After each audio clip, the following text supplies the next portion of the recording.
It's the 1st of February 2033 and the time has just gone 11:02 and it's time for me to start work.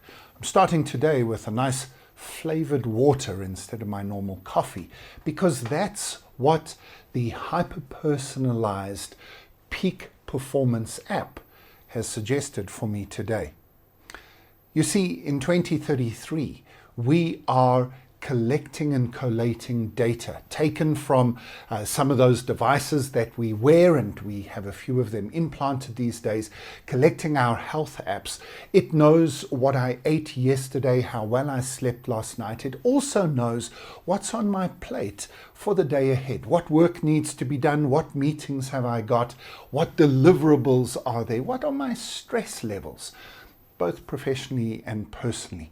And because of that, as I came into the office today, it had perfectly set the lighting, not just to capture my mood, but to help me engage with the correct mood to do what needs to be done. The ambient noise in the background is just perfect for the same purposes, as well as the air conditioning setting the temperature.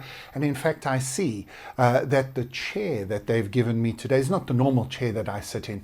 I see I'm being asked to work at a standing desk today with a round balancing ball as my chair.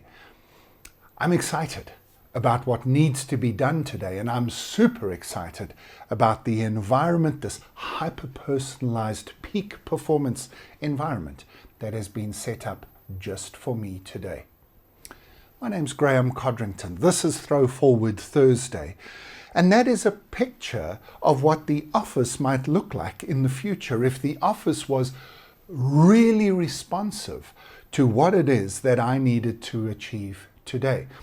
Physically responsive in setting up the office in slightly different ways each day, responsive in terms of calendar and schedule, moving things around to match my biorhythms and what I was doing yesterday and last night, and of course contextually responsive to the work that needs to be done and the amount of stress that these peak performance systems understand I might be on in the next few hours. This is already happening in the world in which we live today. It's happening for professional athletes and elite sports people. They have very personalized training programs, and their coaches and managers understand precisely how to get the best out of them. Their training schedules adapt and adjust based on immediate feedback from the data gathering that happens. They even wear devices, some often on their backs between their shoulder blades, that gathers this information in real time.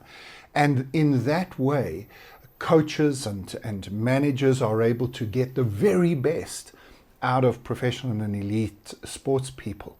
Why shouldn't we take that same mindset and transfer it into other aspects of our lives, especially into our workplaces, where it's not a dystopian vision of an organization that now has found a way to completely manage you and squeeze the last ounce of productivity out of you, but rather a picture of what talented people will want to do in order to be able to give the best that they can give to their workplaces.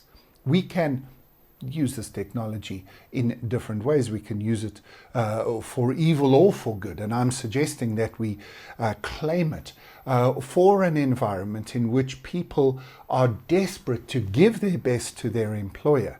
And that means getting information, getting data, getting feedback that can then create a hyper-personalized and responsive environment that helps them to give their best at all times.